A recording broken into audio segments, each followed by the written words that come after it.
নমস্কার, নিউজ ভ্যানগার্ডের এক নজরে 25-এ আপনাদের প্রত্যেককে স্বাগত। এই মুহূর্তে আপনাদের সঙ্গে আমি রয়েছি শতাব্দী।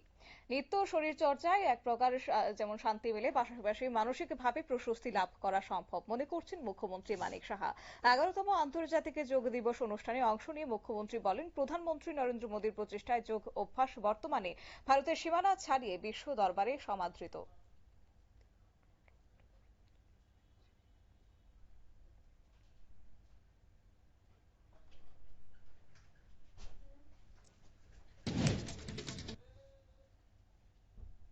ভর্তি প্রক্রিয়াকে কেন্দ্র করে একটা উত্তেজনা ছড়িয়ে পড়েছে কৈলাসহরের রামকৃষ্ণ মহাবিদ্যালয়ে। অভিযোগের তীরে ছাত্র সংগঠন এবিভিপির দিকে অভিযোগের তীর। কলেজে নবাগত ছাত্রীদের কাছ থেকে 100 টাকা করে আদায়ের অভিযোগ ঘিরে সংঘর্ষে জড়ায় এবিভিপি ও এসএফআই। কলেজ অধ্যক্ষের ভূমিকা নিয়ে নানান প্রশ্ন উঠছে।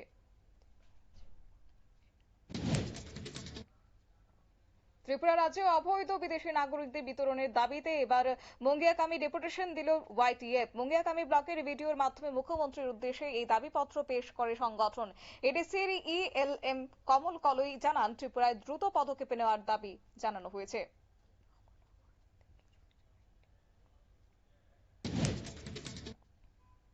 অভয়নগর থেকে চুরি যাওয়া একটি মোটর বাইক সহ আটক হয়েছে 3 চোর। গ্রেপ্তার করেছে এনসিসি থানা ও মধুপুর থানার পুলিশ। সিসিটিভি ফুটেজের ভিত্তিতে প্রথমে শঙ্কর সরকার ওরফে কালুকে আটক করে, পরে উত্তম দাস এবং শ্যামল নন্দীকেও গ্রেপ্তার করা হয়। চুরির কাজে ব্যবহৃত মোটর সাইকেলটিও উদ্ধার করা হয়েছে। ধর্মনগরে ড্রাগস বিরোধী অভিযানে প্রায় 55 গ্রাম হেরোইন সহ এক কুখ্যাত পাচারকারী সালমান হোসেনকে আটক করেছে পুলিশ। রেল স্টেশনের এলাকা থেকে তাকে গ্রেপ্তার করা হয়, যার কাছ থেকে আনুমানিক 5.5 লক্ষ টাকার মাদক উদ্ধার হয়। এনডিপিএস আইনে মামলা রুজু করে অভিযুক্তকে আদালতে পেশ করা হয়েছে।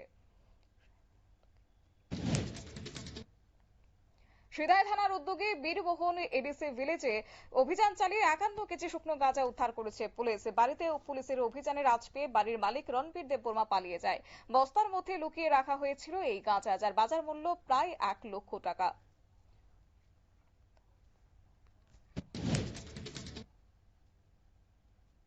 শিক্ষক স্বল্পতা, বই এবং সঙ্গে বিদ্যুতের সমস্যা বিদ্যালয়ে। প্রতিবাদে সোনামুড়া সড়ক অবরোধ করল নবদ্বীপ চন্দ্র ইনস্টিটিউশনের ছাত্রছাত্রীরা।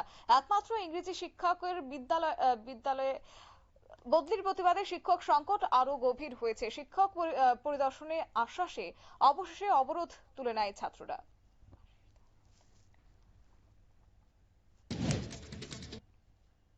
আশিস দাস হত্যাকাণ্ডের পর কমলপুরের ছোট সুরমা ও মরাছড়া এলাকায় ক্ষুব্ধ জনতা ইটভাটার 5টি গাড়ি ও একটি পরিত্যক্ত ঘরে আগুন ধরিয়ে দেয়। ঘটনায় ইটভাটা কর্তৃপক্ষের প্রায় 90 লক্ষ টাকা ক্ষয়ক্ষতি হয়েছে। পরিস্থিতি নিয়ন্ত্রণে এলাকায় অতিরিক্ত নিরাপত্তা বাহিনী মোতায়েন করেছে পুলিশ।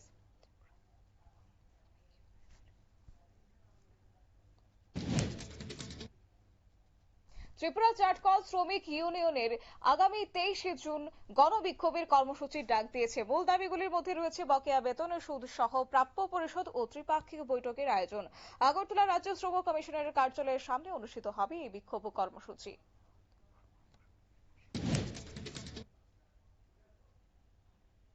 উদয়পুর এবং অমরপুর সড়কের মাঝে যেখানে অবৈধভাবে গড়ে ওঠা বসতি উচ্ছেদ করেছে প্রশাসন। গত এক সপ্তাহ যাবৎ এই এলাকায় জাতীয় সড়কের পাশে সরকারি জমি একটি অংশ দখল করে বসেন একাংশ লোকজন।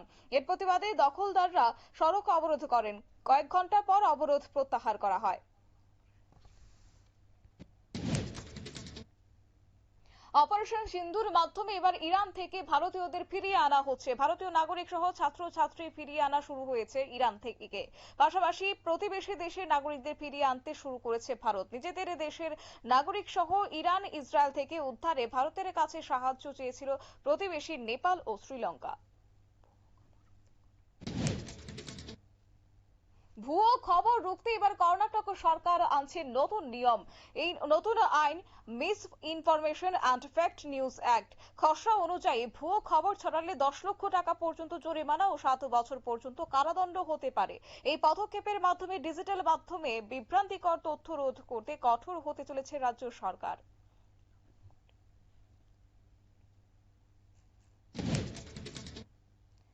সুপ্রিম কোর্টের রায়ে বুথের সিসিটিভি ফুটেজ প্রকাশ করা যায় না। মহারাষ্ট্র ভোট নিয়ে সিসিটিভি ফুটেজ প্রকাশ করতে লোকসভার বিরোধী দলনেতা রাহুল গান্ধীর দাবিতে জানিয়ে দিয়েছে নির্বাচন কমিশন। তাছাড়া ব্যক্তির অনুমতি ছাড়া ফুটেজ প্রকাশে আনা যায় না বলেও জানিয়েছে নির্বাচন কমিশন। গুয়াহাটি থেকে চেন্নাইগামী ইন্ডিগোর একটি বিমানে মাঝ আকাশে জ্বালানি ফুরিয়ে যাওয়া মে ডে দেন পাইলট। যাত্রী সহ বিমানটি ব্যাঙ্গালোর বিমানবন্দরে জরুরি অবতরণ করে। রক্ষা পায় 168 জনের প্রাণ। ঘটনার পর পাইলটকে আপাতত দৈনন্দিন দায়িত্ব থেকে অব্যাহতি দেওয়া হয়েছে।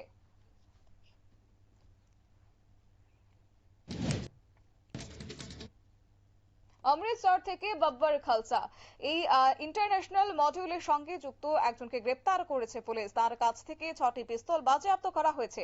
অন্য একটি অভিযান চালিয়ে আন্তর্জাতিক আগ্নেয়াস্ত্র চোরাচালান কাণ্ডে যুক্ত 4 জনকে গ্রেপ্তার করেছে অমৃতসর গ্রামীণ পুলিশ।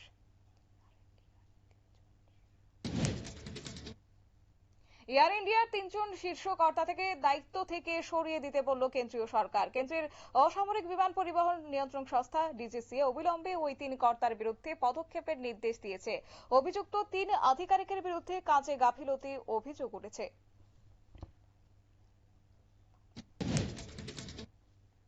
ভোটের মুখে বিহারে বিধবা এবং বয়স্কদের পেনশন অনেকটা বাড়িয়ে দিলেন মুখ্যমন্ত্রী নীতিশ কুমার।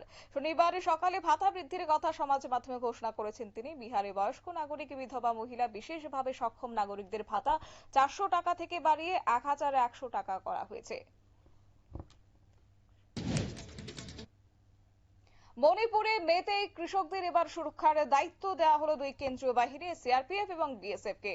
কুকি জনজাতি অধ্যুষিত পাহাড়ি এলাকা থেকে সমতলের মেতে সম্প্রদায়ের গ্রামবাসীদের উপর হামলা হুজ্জতির ঘটনা ঘটছে। কুকি জঙ্গিরা হামলা চালিয়েছে বলে অভিযোগ। ঝাড়খণ্ডে ভারী বৃষ্টিপাতের ফলে সুবর্ণরেখা নদীর বন্যা তৈরি হয়েছে। এর ফলে জলমগ্ন হয়ে পড়েছে উড়িষ্যার বালেশ্বর জেলার বিস্তীর্ণ অংশ। প্রশাসনিক সূত্রে জানা গেছে, বন্যা পরিস্থিতির কারণে এখনো পর্যন্ত ওই জেলায় প্রায় 50,000 মানুষ ক্ষতিগ্রস্ত হয়েছেন। জলধার এবং বাঁধগুলি থেকেও জল ছাড়ছে ভিভিসি।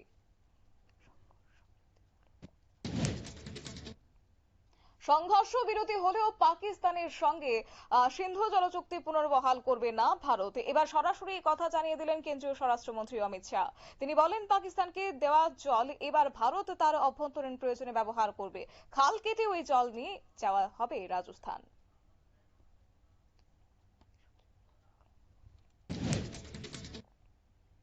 নতুন বিদেশ সচিব নিয়োগ করল বাংলাদেশের অন্তর্বর্তী সরকারের উপদেষ্টা মোহাম্মদ ইউনূস এবং বাংলাদেশের 28তম বিদেশ সচিব হিসেবে দায়িত্ব পালন করবেন আসাদ আলম সিয়াম।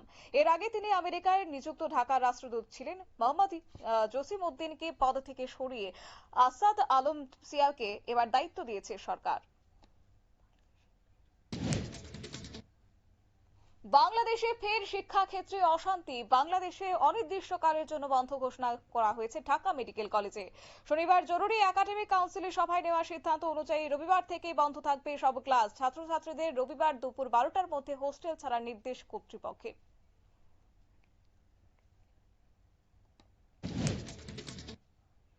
মার্কিন প্রেসিডেন্ট ডোনাল্ড ট্রাম্পকে এবার নোবেল শান্তি পুরস্কারের জন্য সুপারিশ করল পাকিস্তান সরকার। ইসলামাবাদের দাবি, ভারত পাকিস্তান দ্বন্দ্বে ট্রাম্পের কৌশলী হস্তক্ষেপ সংঘর্ষ বিরতি সম্ভব হয়েছে।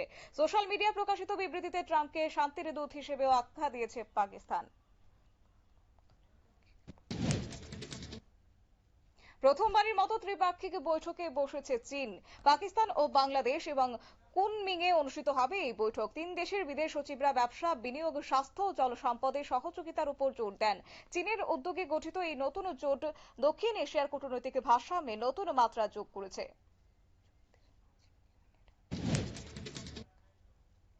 যুদ্ধের মাঝেই ইরানের শেমনান এলাকায় শনিবার 5.1 তীব্রতার ভূমিকম্পে কেঁপে উঠল মাটি। কম্পন অনুভূত হয়েছে শেমনান থেকে 27 কিলোমিটার দূর পর্যন্ত।